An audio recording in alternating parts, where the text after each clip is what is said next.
ልጅ ያጣችሁ ሰዎች ካላችሁ ስትለምኑ አብራችሁ ልጅ ስጠኝ ብቻ ተብሎ አይጸለይም። ማንበብ አለባችሁ። ልጆቻችሁን በእውቀት መብለጥ አለባችሁ። በሃይማኖት ልትበልጧቸው ይገባል።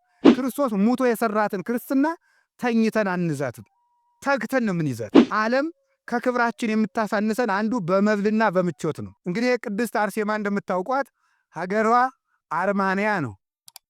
አባቷ ቴዎድሮስ ይባላል። እናቷ አትናሳያ ትባላለች። አጋታም ይላታል በሌላ ቋንቋ። እንዲህ ተጋብተው ሲኖሩ በተከበረ ትዳር ሲኖሩ በዚህ ውስጥ እያሉ ልጅ አልነበራቸውም እና ወደ ቤተ እግዚአብሔር እየጸለዩ ልጅ ስጭን ይሏት ነበረ። እመቤታችን እያሉ ልጅ ስጭን፣ ወደ ልጅሽ ልጅ እንዲሰጠን ለምኝልን ያሉ ይማልዳሉ። ከዚያ በኋላ ልድዮስ የሚባል ሊቀ ጳጳስ ነበረ። ያንን ይዘው ሂደው ልጅ እንድናገኝ ጸልይልን፣ ልጅ እንድናገኝ ጸልይልን፣ እግዚአብሔርን የሚያገለግል ለእኛም ድነትን የሚያሰጥ ወልድ ጠቢብ ያስተፌስህ አባሁ እንዳለ ቅዱስ ጳውሎስ ጥበበኛ ልጅ እናት አባቱን ደስ ያሰኛል ይላል። ወልድሰ አብድ ያሐዝናለ እሙ፣ ጠማማ ልጅ ግን ሰነፍ ልጅ ግን እናቱን ሲያሳዝን ይኖራል ይላል። እናቱን ሲያሳዝን ይኖራል። በእግዚአብሔር በእኛም የሚያስፈርድ አምላኩን የሚክድ ልጅ ከሆነ ግን ማኅፀናችን ይዘጋ አይስጠን ብለው ጸለዩ። ልጅ ያጣችሁ ሰዎች ካላችሁ ስትለምኑ አብራችሁ ልጅ ስጠኝ ብቻ ተብሎ አይጸለይም። በልቶ የማይጠግም ተነግሮ የማይሰማ እግዚአብሔርን የሚክድ በእናንተ የሚያስፈርድ ልብ የሌለው ብቻ ልጅ ሊሰጣችሁ ይችላል። እግዚአብሔር እንደዚህ አድርጎ አይሰጥም። ሰይጣን ግን እንዲህ ያደርጋል እንጂ። ስለዚህም እንደሚባለው የማይረባ ልጅ ከሆነ ማኅፀኔን ዝጋው ነው የሚባለው። የሚረባ ልጅ ከሆነ ግን ስጠኝ፣ አንተ ጋር በቀኝ የሚያቆም ልጅ ስጠኝ። አያችሁ፣ ልጅ ያጸድቃል። ልጅ ውለዱ። ያገባችሁ ሰዎች ልጅ ውለዱ። ማምላክን ደግሞ አግብታችሁ ሲያበቃ ሳትወልዱ ቁጭ አትበሉ። ልጅ ማሳደግ ራሱን የቻለ ቅድስና ነው፣ አገልግሎት ነው። ልክ እንደ ክህነት፣ ልክ እንደ ምንኩስና፣ እንደ ዲቁና ልጅ ማሳደግም አንድ የቤተ ክርስቲያን አገልግሎት ነው። እግዚአብሔርን የማምለክ አንዱ ክፍል ነው። ልጅን ማሳደግ እንደ ሰዓታት፣ እንደ ቅዳሴ የቤተ ክርስቲያን አገልግሎት ነው። ዝም ብሎ እንደ በሬ እያደለው ማሳደግ አይደለም። እያስተማሩ ማሳደግ ጽድቅ ነው። ተርቦ ተጠምቶ ማሳደግ በልጅ ይጸደቃል እኮ። አታውቁም እንዴ? አዳም እኮ በልጁ ነው የጸደቀ አይደለም እንዴ? ድንግል ማርያም የማን ልጅ ናት? የአዳም። ከድንግል ማርያም ማን ተወለደ? ክርስቶስ ነው። አዳም በልጁ ጸደቀ። ጥሩ ልጅ ካላችሁ እናንተ ያጎደላችሁን ልጃችሁ አስተምሮ ጸልዮ ይሞላላችኋል በእውነቱ ማለት ነው። ስለዚህ ልጅ ጥሩ ልጅ እንዲሰጣችሁ ልጆቻችሁን በሚገባ አሳድጋችሁ ክብር እንድትቀበሉ ሁልጊዜ መትጋት ይገባል። በተለይ ደግሞ በዚህ ዘመን ልጅ ማሳደግ ቀላል እንዳይመስላችሁ።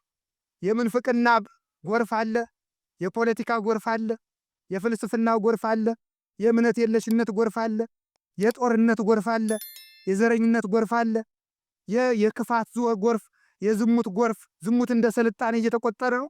ከዚህ መሃል ልጅን የእግዚአብሔር አድርጎ ማሳደግ ቀላል አይደለም። ማንበብ አለባችሁ። ልጆቻችሁን በእውቀት መብለጥ አለባችሁ።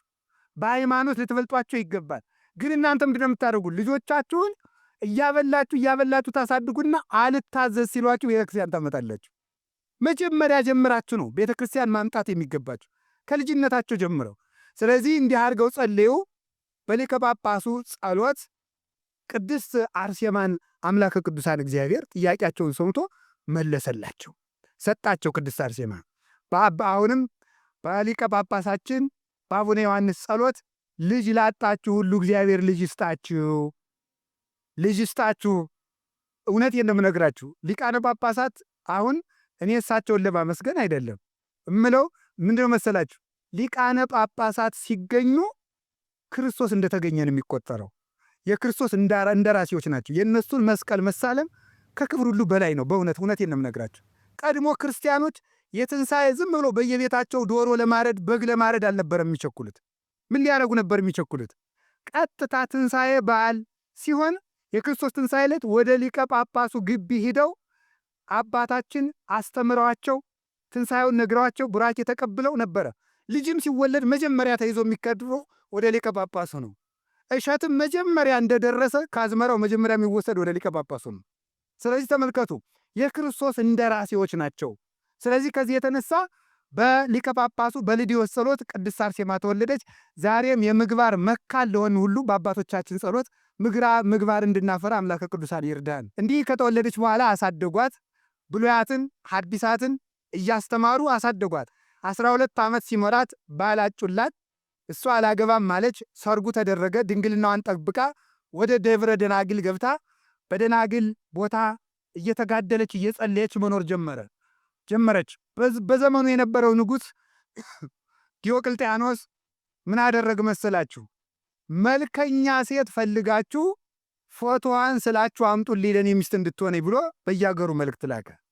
መልእክት ሲላክ ሲፈለግ የቅድስት አርሴማ መልኳ እጅግ ያማረ ነበረ። በእውነቱም እንዲያውም መጽሐፍ ሲገልጣት ዓይኗ እንደ ኮከብ የሚያመራ ከንፈሮቿ እንደ ሮማን ፍሬ ያማሩ ነበሩ። ፍጹም መልክ ከደምግባት አስተባብሮ አስተካክሎ የሰጣት ነበረች ይላል። እሷ ከደብረ ደናግል የእሷ መልክ ተገኘ። በሰሌዳ ጽፈው ወደ እሱ ሊወስዱት ሲሉ መጀመሪያ መስፍኑ ለራሱ ተመኛት። ንጉሡ ለእኔ ፈልጉልኝ ነው ያለ። ለራሱ ተመኛት። ከዚያ በኋላ እሱን እምቢ አለችው። እምቢ ስትለው እስቲ እንደው እሺ ትል እንደሆነ አለና ከቤት ውስጥ ከሰማዕታቱ ጋር ክርስቶስን አንክድም ካሉት ጋር ዝጓትና ከእሷ አጠገብ የጣፈጠ ምግብ ብሉ እና እየተገላገላችሁ ስትበሉ እሷም ስስት ያድርባታል፣ በጣዕመ ዓለም ትሳብልኝ እንደሆነ እኔም እንዲህ እያደረግኩ እየበላው እንደኖር ይህን መስፍን ላግባ እንድትል እንደዚህ አድርጎ አለች። ዓለም ከክብራችን የምታሳንሰን አንዱ በመብልና በምቾት ነው። ማሩን እያቀረቡ መብሉን እያጣፈጡ እየተሳሳቁ እንዲህ እናንተ ሀፍረት የጎደላችሁ ሴቶች ካጠገቤ አትርቁም አለቻቸው። የዚህ ዓለም መብል ተላ ደስታ ሁሉ አላፊ ነው። እኔ የኢየሱስ ክርስቶስ ሙሽራ ነኝ። ይህ ሃይማኖቱን ለጎደለ ሰው እኔ አልሆንም አለቻቸው።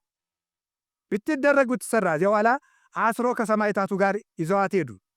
እናቷም ሰማዕት ልትሆን ልጅሽ ሂዳለች ብለው ሲነግሯት እያለቀሰች ተከተለቻት። ልጄ ሌላ ልጅ እኮ እግዚአብሔር አልሰጠንም። የዓይን ማረፊያ አንቺን ቢሰጠን ደግሞ ጥለሽን ትሄጅ እባክሽን ስለ እግዚአብሔር ብለሽ እኔን እናትሽን ስሚኝ አለቻት። አይ መጽሐፍ ይሄይሰን እናድሉ ለእግዚአብሔር ምናድሎ ለሰው ከማድላት ለእግዚአብሔር ብናደላ ይሻለናል ይላል። ስለዚህ እናቴ ወይ ለእኔ ሲል እናቱን አባቱን ወንድሙን እህቱን እርሻውን ያልተው የእኔ ሊሆን አይገባውም ብሏልና ተይኝ የክርስቶስ ሙሽራ ሁኜ ልኖር አለቻት። ይልቁንም እኔ ለክርስቶስ ፍቅር ሳሳለሁና 1 ሰዓት ካንቺ ጋር ቆሜ ላወራውበት እንኳን እግዚአብሔር ይቅር ይበለኝ አለች። እናቷን መናቋ አይደለም ለክርስቶስ ከመሳሳቷ ፍቅር ከመሳሳቷ የተነሳ ነው። አባ ባውሚን የሚባል መነኩሴ ገዳም ሲኖር እናቱ ገዳም መጣ። እባክህ ልይ አለችው። ናፍቀኛልህ አለችው። አልወጣም። ኧረ እባክህ እንግዲያማ የጠባቸውን ጡቶችን እቆርጣቸዋለሁ እኔ እኮ እናትህ ነኝ አለችው። አይ እናቴ በምድር ከተገናኘን በሰማይ እንገናኝም፣ በምድር ካላየሽኝ ግን በሰማይ ታይኛለሽ አላት። አይ በሰማይ የምንገናኝ ከሆነ ተወው በል እንግዲያ ብላ ጥላው ሄደ ይችላል። በእውነቱ ማለት ስለዚህ ይበልጥ እንዲገናኙ ነው ቅዱሳን ከእናት አባታቸው የሚለዩት፣ ይበልጥ እንዲገናኙ። ክርስቶስን ተመልከቱ። ወዘሰ አውሰበ ይሄሊ በዛ ያሰምራ ለብሲቱ ስለሚል ከዚያ የተነሳ ይበልጥ ክርስቶስን በሚያመሰግኑበት ሜዳ ለመሰማራት ነው። አንዱ አገልግሎት ስለሆነ ጌታችንም ይህ ለተቻለው ነው፣ ራሳቸውን ጃንደረባ አድርጎ መኖር ለተቻለ ነው ብሎ በወንጌል የጠቀሰው ሕይወት ነው ምናኔ። ከዚህ በኋላ ሄደች። ከድርጣድስ ከሚባለው መስፍን ደረሰች። ንጉሥ ነው፣ እሱም የአገር ንጉሥ ነው። ዋናው ንጉሥ ግን ዲዮቅልጥያኖስ ነው። ከሱ ሲደርሱ ተመልከቱ። አረ እንዴት ያለች ንግሥት አምጥተንልሃል፣ እነዚህ 27ቱ ደግሞ ክርስቶስን አንክድም ያሉ ናቸው አለ። እነሱን እስር ቤት አስገቡ። እሷን ቶሎ ይዛችሁ ነው አለ። አያት። አይ ይችንስ መልካም ሴት አምጥታችኋል፣ ይቺ ለእኔ የምትገባ ናት፣ በሉ ጥሩ ልብስ አልብሷት፣ ጥሩ ምግብ ስጧት አሉ። ከዚያ በኋላ አንቺ ለብቻሽ ተቀመጭ አላት። አንተ ሰነፍ፣ ዓይን የታወረ ልብ እያለ የማታስብ ዓይን እያለ የማታይ ጆሮ እያለ የማትሰማ ከክርስቶስ ሙሽሮች ነጥለህ እኔን የማታስረኝ ለምንድን ነው? ይውላችሁ እኔ ብሆን እምለው ይውላችሁ አላልኳችሁ? እኔ ብሆን እምለው ምንድን ነበረ? አይ ለምን ታስረኛለህ ነበር። ቅድስት አርሴማ ግን ምንድን ነው ያለችው? ለምንድን ነው የማታስረኝ አለችው። ከክብር ለምን ትለየኛለህ? እሰረኝ አለችው። ከዚህ በኋላ እየተለመነች እነዚያም አንክድም ሲሉ እሷም አንክድም ሲጠየቁ መከራ ሲጸናባቸው የሚደረገው ሲጠፋ እነሱን ስንገላቸው በእነሱ በሚደርሰው መከራ ቅድስት አርሴማ ፈርታ ትክዳለች ተብሎ አውሬዎችን በሙሉ ሰብስበው ወደ እነዚያ ሰማዕታት ላኩባቸው። ሲልኩባቸው ዘወሀብከነ ከመ ንኪር ከይሴ ወአቃርብተ ወዲበ ኩሉ ኃይለ ጸላኢ፣ ጊንጡንም እባቡንም ዘንዶውንም እንድንረግጥ ስልጣን የሰጠህን ላይለ ከይሲ ወተኩላ ትጽያን። ተመልከቱ፣ ወትከይድ አንበሳ ወከይሴ ያለውን የቅዱስ ዳዊትን መዝሙር በእግዚአብሔር የሚያምን ሰው ዘንዶውን ጊንጡን ይረግጣል እያሉ ክርስቶስን እባቡን ጊንጡን እንድትረግጡ ስልጣን ሰጥቻችኋለሁ ብሏል። ይህንን እየዘመሩ ሲሄዱ አውሬዎቹ በጠቅላላ እየመጡ አንዱ ግግራቸውን ይልሳል፣ አንዱ ሰውነታቸውን እጅ ይነሳል፣ አንዱ እንደ አንበሳ እየሰለለ ያመሰግናቸው ነበር ይላል። በአራዊት ላይ ስልጣንን የሰጠ ሃይማኖትን የገለጠ መድኃኔ ዓለም ኢየሱስ ክርስቶስ ስሙ የተመሰገነ ይሁን።